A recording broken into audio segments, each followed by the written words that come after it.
പഴകുന്തോറും വാഹനങ്ങളുടെ വിപണി മൂല്യം കുറയുന്നതാണ് പതിവ്. Make and model, service record, അപകട ചരിത്രം എന്നീ നിരവധി ഘടകങ്ങളാണ് ഒരു വാഹനത്തിന്റെ മൂല്യ തകർച്ചയ്ക്ക് കാരണമാവുന്നത്. എന്നാൽ കാലം ചെല്ലുന്തോറും മൂല്യവും ഉപഭോക്താക്കളും കൂടി വരുന്ന ചില സ്കൂട്ടറുകളും മോട്ടോർ സൈക്കിളുകളും നമ്മൾക്കിടയിലുണ്ട്. അത്തരം ഇരുചക്ര വാഹനങ്ങൾ ഏതൊക്കെയാണെന്ന് പരിചയപ്പെടാം. Royal Enfield cast iron 350 or 500. പതിറ്റാണ്ടുകളായി ഇന്ത്യയിൽ പ്രചാരത്തിലുള്ള ബ്രാൻഡാണ് റോയൽ എൻഫീൽഡ്. കമ്പനിയുടെ ഏറ്റവും പുതിയ ബൈക്കുകളിൽ ചിലത് മറ്റാധുനിക ബൈക്കുകളുമായി സാമ്യമുള്ളതാണെങ്കിലും എൻഫീൽഡ് മോട്ടോർ സൈക്കിളുകളിൽ വലിയൊരു വിഭാഗം ഇപ്പോഴും പഴയ രൂപകൽപ്പനയും സാങ്കേതിക വിദ്യയും പിന്തുടരുന്നു. അതുതന്നെയാണ് കമ്പനിയുടെ ജനപ്രീതിക്ക് കാരണവും. 1994 ഐഷർ ഗ്രൂപ്പ് ബ്രാൻഡ് വാങ്ങിയ ശേഷം മോഡൽ ലൈനപ്പിന് ഒരു ഉത്തേജനം നൽകുകയും ബ്രാൻഡ് ഇമേജ് മെച്ചപ്പെടുത്തുകയും ചെയ്തു. സ്വന്തമായി ഒരു വ്യക്തിത്വമുള്ള ബൈക്കുകളിൽ ഒന്നായി ബുള്ളറ്റ് 350, 500 കാസ്റ്റ് അയൺ മോഡലുകളെ പലരും ഇപ്പോഴും ഓർക്കുന്നു. പഴയ കാസ്റ്റ് ഇരുമ്പ് ബ്ലോക്ക് എഞ്ചിനുകൾക്ക് തികച്ചും വ്യത്യസ്തമായ പ്രകമ്പനം ഉണ്ടായിരുന്നു. ഇപ്പോൾ ഈ മോഡലുകൾ വാങ്ങുന്നതിന് ഏകദേശം 90,000 രൂപ മുതൽ 1 ലക്ഷം രൂപ വരെ ചിലവ് വരും. നന്നായി പരിപാലിക്കുന്ന ബുള്ളറ്റുകൾക്ക് ഇതിലും ഉയർന്ന വിലയും കൊടുക്കേണ്ടി വരും. യമഹ RD 350 ഒരു കാലത്തെ ഏറ്റവും അഭികാമ്യമായ ബൈക്കുകളിൽ ഒന്നായിരുന്നു യമഹ RD 350. ഇപ്പോൾ ഒരു ഐതിഹാസിക ബൈക്കായാണ് ആളുകൾ RD 350യെ കാണുന്നത്.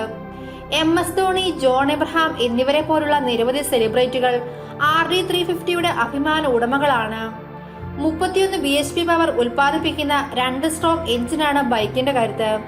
വിപണിയിലെത്തിയിരുന്ന സമയത്ത് മികച്ച വിജയം നേടാൻ വാഹനത്തിന് സാധിച്ചില്ലെങ്കിലും പിന്നീട് വാഹനത്തിന്റെ മൂല്യം ഉയരുകയായിരുന്നു.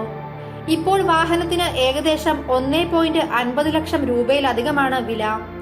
എഡ്സി 1960-ലാണ് ഐഡിയ ജാവ ഇന്ത്യയിൽ ആരംഭിക്കുന്നത്. എന്നാൽ 1973 എഡ്സി എന്ന പേരിലേക്ക് പിന്നീട് മാറുകയുണ്ടായി. മത്സരപ്രേമികൾക്കിടയിൽ എഡ്സി ബൈക്കുകൾ ക്രൂയിസ് ഓറിയന്റ് ആയി മാറിയിരിക്കുന്നു. ദേശീയ മോട്ടോർ സൈക്കിൾ റാലി ചാമ്പ്യൻഷിപ്പിൽ ഒരു പതിവ് കാഴ്ചയായിരുന്നു എഡ്സി. എന്നാൽ 1996 തൊഴിലാളികളുടെ പണിമുടക്കുകൾക്കും പുതിയ കർശനമായ മലിനീകരണ മാനദണ്ഡങ്ങൾക്കുമിടയിൽ ഫാക്ടറിയും പ്രവർത്തനങ്ങളും ഐഡിയൽ ജാവ ഗ്രൂപ്പിന് നിർത്തേണ്ടി വന്നു. അതോടെ വാഹനത്തിന്റെ നിർമ്മാണവും അവസാനിച്ചു. ഓപ്പൺ മാർക്കറ്റിൽ എഡ്സി റോഡ് കിങ്ങിന് ഉയർന്ന വിലയാണുള്ളത്. കഴിഞ്ഞ വർഷം ഇന്ത്യൻ വിപണിയിൽ ജാവ തിരിച്ചുവരവ് നടത്തിയിരുന്നു. ലാംബ്രൈറ്റയും വിജയ് സൂപ്പറും 1972 ഇന്ത്യ ഗവൺമെന്റ് ഇന്നസെന്റ് ഗ്രൂപ്പ് വാങ്ങി ഇറ്റാലിയൻ ബ്രാൻഡിന്റെ പ്രവർത്തനങ്ങൾ ലക്നൌവിലേക്ക് മാറ്റി. സ്കൂട്ടേഴ്സ് ഇന്ത്യ ലിമിറ്റഡ് എന്ന പേരിൽ ഒരു പുതിയ നിർമ്മാണ പ്ലാന്റ് ആരംഭിച്ചതിനു ശേഷമായിരുന്നു ഇത്. ഇതേ കമ്പനിയാണ് ലാംബ്രൈറ്റ, വിജയ് തുടങ്ങിയ ജനപ്രിയ മോഡലുകൾ നിർമ്മിച്ചതും. നിലവിൽ ലാംബ്രൈറ്റ സ്കൂട്ടറിന് 50,000 രൂപ മുതൽ 80,000 രൂപ വരെയാണ് വിലയുള്ളത്. യമഹ RXZ, സുസുക്കി ഷോഗൺ ഭാരം കുറഞ്ഞതും 2 സ്ട്രോക്ക് ബൈക്കുകളുമാണ് 90കൾ കാലഘട്ടം ഭരിച്ചിരുന്നത്. അക്കാലത്തെ ഏറ്റവും വലിയ 2 ജനപ്രിയ ബൈക്കുകളായിരുന്നു യമഹ RXZ-ഉം സുസുക്കി ഷോഗണും. അക്കാലത്ത് സമാനമായ മിക്ക മോട്ടോർ സൈക്കിളുകളുടെയും കാര്യത്തിലെന്ന പോലെ ഇവ രണ്ടും തികച്ചും താങ്ങാനാവുന്നതും മികച്ച സ്പീഡ് വാഗ്ദാനം ചെയ്യുന്നവയുമായിരുന്നു.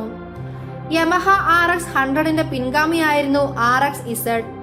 5 സ്പീഡ് ഗിയർ ബോക്സ് സജ്ജീകരിച്ചിരിക്കുന്ന RXZ ഇപ്പോൾ ഏറ്റവും കൂടുതൽ വിപണി മൂല്യമുള്ള ബൈക്കുകളിൽ മുൻപന്തിയിലാണ്. സുസുക്കി ഷോഗണും മികച്ച വിജയം നേടിയ ബൈക്കുകളിൽ ഒന്നാണ്. മിനിമലിസ്റ്റ് രൂപവും മികച്ച കരുത്ത് വാഗ്ദാനം ചെയ്യുന്നതുമാണ് ഷോഗണിലേക്ക് ആകർഷിക്കുന്നത്. യമഹ ബൈക്കുകളെക്കാൾ കരുത്തേറിയതായിരുന്നു ഷോഗൺ. നിലവിൽ സ്പെയറുകളുടെ അഭാവമാണ് ഷോഗൺ പ്രേമികളെ അലട്ടുന്നത്.